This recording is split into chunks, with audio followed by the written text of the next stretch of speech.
Hello students, তানিষ্কাস ক্লাসরুমে তোমাদের প্রত্যেককে স্বাগত।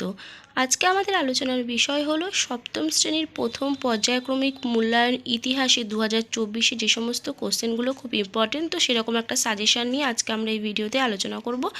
যারা চ্যানেলে নতুন অবশ্যই চ্যানেলটিকে সাবস্ক্রাইব করে রাখবে নতুন নতুন ভিডিওগুলো দেখার জন্য। ভিডিওটা ভালো লাগলে অবশ্যই একটা লাইক করে দিও। তো চলো আলোচনাটা শুরু করা যাক। তোমাদের ফার্স্ট ইউনিট টেস্ট হবে হলো 15 মার্কসে।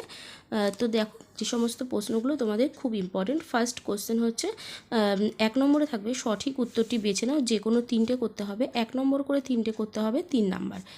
ফার্স্ট কি আছে, বঙ্গ নামটির প্রথম উল্লেখ পাওয়া যায় অর্থশাস্ত্রে, ঐতেরীয় আরণ্যকে না আইনি আকবরীতে?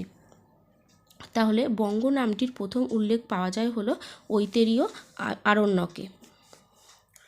নেক্সট আছে অর্থশাস্ত্র গ্রন্থটি রচনা করেন কালিদাস, বাণভট্ট না কৌটিল্য? তাহলে অর্থশাস্ত্র গ্রন্থটি রচনা করেছিলেন কৌটিল্য। নেক্সট বলেছে খলিফা শব্দের অর্থ হলো প্রতিনিধি, সামন্ত না কর্মচারী? খলিফা শব্দের অর্থ হচ্ছে প্রতিনিধি। নেক্সট বলছে গীতগোবিন্দম কাব্যের রচয়িতা ছিলেন ধয়ী, জয়দেব না গোবর্ধন? তাহলে গীতগোবিন্দের রচয়িতা ছিলেন কিন্তু জয়দেব। নেক্সট বলছে পাল ও সেন যুগে জিনিস কেনাবেচায় প্রধান মাধ্যম ছিল স্বর্ণমুদ্রা, তাম্রমুদ্রা না কড়ি? পাল ও সেন যুগে জিনিস কেনাবেচায় প্রধান মূলধন হচ্ছে কড়ি। নেক্সট চলে আসছি 2 নম্বরে, বলছে নিচের প্রশ্নগুলির উত্তর লেখো একটি বাক্যে, যে কোনো একটা করতে হবে। ফার্স্ট কি দিয়েছে, কত খ্রিস্টাব্দে বাংলাদেশ স্বাধীনতা লাভ করে? এটা হবে 1971 খ্রিস্টাব্দে বাংলাদেশ স্বাধীনতা লাভ করে। নেক্সট আছে পাল বংশের প্রতিষ্ঠাতা কে ছিলেন? উত্তর হবে পাল বংশের প্রতিষ্ঠাতা ছিলেন গোপাল। নেক্সট কোশ্চেন বলেছে বিক্রমশীল মহাবিহার কত বছর টিকেছিল? উত্তর হবে 500 বছর। চলে আসছি 3 নম্বর প্রশ্নে, বলেছে নিচে যে কোনো একটি প্রশ্নের উত্তর দাও 2-3টি বাক্যে। 2 নাম্বার থাকবে। ফার্স্ট প্রশ্ন বলেছে বর্তমানে বাংলার কোন অঞ্চল গৌড় নামে পরিচিত? গৌড়ের রাজধানী কোথায় ছিল? তো দেখো কি লিখব, প্রাচীন এবং মধ্যযুগের বাংলায় গৌড় ছিল একটি গুরুত্বপূর্ণ অঞ্চল। খ্রিস্টীয় 6ষ্ঠ শতকে বরাহমিহিরের রচনা অনুযায়ী মুর্শিদাবাদ, বীরভূম ও বর্ধমান জেলার পশ্চিমভাগ নিয়ে তৈরি হয়েছিল গৌড়। ভাগীরথীর দক্ষিণ পাড়ে বর্তমান মুর্শিদাবাদ জেলায় ছিল প্রাচীনকালের গৌড়। পরের প্রশ্নটা বলেছিল গৌড়ের রাজধানী কোথায় ছিল? উত্তর হবে গৌড়ের রাজধানী ছিল কর্ণ সুবর্ণ। চলে আসছি নেক্সট কোশ্চেনে, বলেছে সামন্ততন্ত্র বলতে কি বোঝায়? উত্তর লিখব মধ্যযুগের ভারতীয় সমাজে এক বিশেষ গোষ্ঠীর রাজকর্মচারীদের ক্ষমতা বৃদ্ধি পায়। অনেক সময় তাদের নগদ বেতন না দিয়ে জমি দেওয়া হতো, সেই জমির রাজস্বই ছিল এই কর্মচারীদের আয়। এছাড়া তারা গ্রামের শাসন এবং বিচার কার্যের দেখাশোনাও করত। রাজা গোষ্ঠীর শাসক এবং জনগণকে নিয়ে এর ফলে একটি স্তরভেদ তৈরি হয়েছিল সমাজে। এই ধরনের গড়ে ওঠা ব্যবস্থাই সামন্ততন্ত্র নামে পরিচিত ছিল। চলে আসছি 4 নম্বরের কোশ্চেনে, বলেছে নিচে যে কোনো একটি প্রশ্নের উত্তর দাও, 4 থেকে 5টি বাক্যে দিতে হবে, 3 নাম্বার থাকবে। ফার্স্টেরটা বলেছে গৌড়তন্ত্র বলতে কি বোঝায়? ভূমিকা দিয়ে লিখব গৌড়রাজ শশাঙ্কের রাজত্বকালে গৌড়ে যে শাসন ব্যবস্থা গড়ে উঠেছিল তাকে বলা হয় গৌড়তন্ত্র। এবার পয়েন্ট করব আমরা কেন্দ্রীয় শাসন ব্যবস্থা।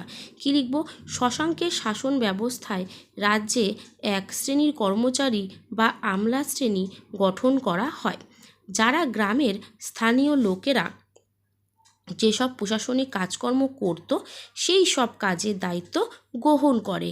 ফলে গৌড় রাজ্যে এক নতুন ধরনের শাসন ব্যবস্থা চালু হয়। নেক্সট বলেছে মাৎস্য ন্যায় কি? এবার ভূমিকা দিয়ে লিখব শশাঙ্কের মৃত্যুর পর খ্রিস্টীয় 7ম শতকের উত্তর মধ্যভাগ থেকে 8ম শতকের মধ্যভাগ পর্যন্ত প্রায় 100 বছর, এটা হচ্ছে 650 থেকে 750 খ্রিস্টাব্দ, তাহলে 100 বছর ধরে বাংলায় যে রাজনৈতিক বিশৃঙ্খলা ও সামাজিক অনাচার চলেছিল তাকে মাৎস্য ন্যায়ের যুগ বলে। প্রতিটা কিন্তু এরকমভাবে পয়েন্ট করে করেই কোশ্চেনের অ্যান্সারগুলো লিখতে হবে, তাহলে আমাদের নাম্বারটা কিন্তু খুব ভালো ক্যারি করতে আমরা পারবো। পরের পয়েন্ট করব আক্ষরিক অর্থ। কি লিখব? মাৎস্যন্যায় শব্দটির আক্ষরিক অর্থ হলো মাছের মতো আচরণ। কৌটিল্যের অর্থশাস্ত্রে মাৎস্যন্যায়ের উল্লেখ আছে। নেক্সট কোশ্চেন লিখব, নেক্সট পয়েন্ট করব আমরা প্রকৃত অর্থ। কি লিখব? পুকুরের বড় মাছ যেমন ছোট মাছকে খেয়ে ফেলে, শশাঙ্কের মৃত্যুর পর তেমনি শক্তিশালী লোক দুর্বল লোকেদের ওপর অত্যাচার করে। এই অবস্থাই মাৎস্যন্যায় নামে পরিচিত। পরের পয়েন্ট করব অবসান। শেষ পর্যন্ত বাংলার প্রভাবশালী লোকেরা মিলে খ্রিস্টীয় 8ম শতকের মধ্যভাগে গোপাল নামে একজন সামন্ত রাজাকে বাংলার রাজা নির্বাচন করে। এর ফলে মাৎস্যন্যায় যুগের অবসান ঘটে এবং পাল বংশের রাজত্ব শুরু হয়। পরের প্রশ্ন 5 নম্বরের প্রশ্ন বলছে যে নিচের যে কোনো একটি প্রশ্নের উত্তর দাও। 5 নাম্বার, পাল ও সেন আমলে বাংলা সাধারণ মানুষের জীবনযাপনের ধরন কেমন ছিল বলে তোমার মনে হয়? দেখো, পয়েন্ট করব আমরা ভূমিকা। কি লিখব? পাল ও সেন আমলে বাংলার সাধারণ মানুষের জীবন ছিল সহজ ও সরল। নেক্সট পয়েন্ট করব জীবনযাপনের ধরনের। 1 নম্বর পয়েন্ট হবে জীবিকা। পাল ও সেন যুগে সাধারণ মানুষের জীবন ছিল মোটামুটি সচ্ছল। বেশিরভাগ মানুষের জীবিকা ছিল কৃষি। এছাড়াও অনেক মানুষ শিল্প ও বাণিজ্যের কাজ করে তাদের জীবিকা চালাতো। পরের পয়েন্ট করব সমাজ ব্যবস্থা। কি লিখব? সমাজে ভূমিহীন ব্যক্তি ও শ্রমিকদের আর্থিক অবস্থা ভালো ছিল না। তাদের খুব কষ্টের মধ্যে দিয়ে জীবন কাটাতে হতো। তারা খুব বেশি সামাজিক সুযোগ সুবিধা পেত না। নেক্সট পয়েন্ট আমরা করব খাদ্যাভ্যাস। কি লিখব? পাল ও সেন যুগে বাঙালির প্রধান খাদ্য ছিল ভাত। গরম ভাতে গাওয়া ঘি, তার সঙ্গে মোরলা মাছ, পাট শাক, সরপড়া দুধ আর পাকা কলা ইত্যাদি থাকতো। গরিব লোকেদের খাদ্য তালিকায় থাকতো নানান ধরনের শাকসবজি, যেমন বেগুন, লাউ, কুমড়ো ইত্যাদি। পরের পয়েন্ট করব পোশাক পরিচ্ছদ। পাল সেন যুগে পুরুষেরা সাধারণত ধুতি ও নারীরা শাড়ি পরত। এছাড়া নারী ও পুরুষ উভয়েই বিভিন্ন ধরনের অলংকার ব্যবহার করত। পরের পয়েন্ট হলো উপসংহার। সমাজে বিত্তশালী ও ক্ষমতাশালী মানুষেরা সুখে স্বাচ্ছন্দ্যে থাকলেও সাধারণ মানুষদের জীবনযাত্রা সুখকর ছিল না। অনেককেই চরম দারিদ্র্যের মধ্যে জীবন কাটাতে হতো। পরের প্রশ্ন বলেছে নালন্দা বিশ্ববিদ্যালয় সম্পর্কে যা জানো লেখো। ফার্স্টেই আমরা ভূমিকা দিয়ে নেব। ভূমিকা দিয়ে লিখব, প্রাচীন ভারতে শিক্ষার প্রসারে যে বৌদ্ধ বিহারটি উল্লেখযোগ্য ভূমিকা গ্রহণ করেছিল তা হলো নালন্দা মহাবিহার প্রতিষ্ঠা। পয়েন্ট করে লিখব, বর্তমান ভারতে বিহার রাজ্যের পাটনা জেলার অন্তর্গত রাজগীরের কাছে নালন্দা মহাবিহারের ধ্বংসাবশেষ পাওয়া গেছে। পরের পয়েন্ট হচ্ছে পৃষ্ঠপোষকতা। নালন্দা মহাবিহার হর্ষবর্ধন ও পাল রাজাদের সাহায্য পেয়েছিল। রাজা ও জমির মালিকরা ছাড়াও সুদূর সুমাত্রা দ্বীপের শাসকও এই মহাবিহারের জন্য সম্পদ দান করেছেন। পরের পয়েন্ট লিখব, প্রবেশিকা পরীক্ষা। নালন্দা মহাবিহারে ভর্তি হওয়ার আগে শিক্ষার্থীদের কঠিন প্রবেশিকা পরীক্ষায় উত্তীর্ণ হতে হতো। পরের পয়েন্ট হচ্ছে ছাত্র শিক্ষক। নালন্দা মহাবিহারের নিখরচায় খাবার, জামাকাপড়, শয্যাদ্রব্য ও ওষুধপত্র দেওয়া হতো। তার মধ্যে 500 জন ছিল শিক্ষক এবং 8500 জন ছিল ছাত্র।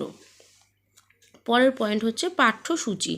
নালন্দা মহাবিহারের পাঠ্যসূচিতে ছিল বৌদ্ধশাস্ত্র, বেদ, নীতিশাস্ত্র, ব্যাকরণ, গণিত প্রভৃতি। উপসংহার। নালন্দা মহাবিহারের শিক্ষা দীক্ষার খ্যাতি একসময় সমগ্র এশিয়ায় ছড়িয়ে পড়েছিল। 2014 সালে বিহারের রাজগীরে ধ্বংসপ্রাপ্ত নালন্দার পাশে নতুন করে নালন্দা বিশ্ববিদ্যালয়ের যাত্রা শুরু হয়েছে। আজকের সাজেশন এই পর্যন্তই। অবশ্যই প্রত্যেকে ভিডিওটা পুরোপুরি দেখো, কোশ্চেন অ্যান্সারগুলো পড়ো, তোমাদের ফার্স্ট ইউনিট টেস্টের জন্য খুব ইম্পর্টেন্ট। এরপরে আরও তোমাদের সাজেশন দেওয়া হবে, তো সেই কারণে অবশ্যই কিন্তু প্রত্যেকে চ্যানেলটা সাবস্ক্রাইব করে ভিডিওটা একটা লাইক করে দিও।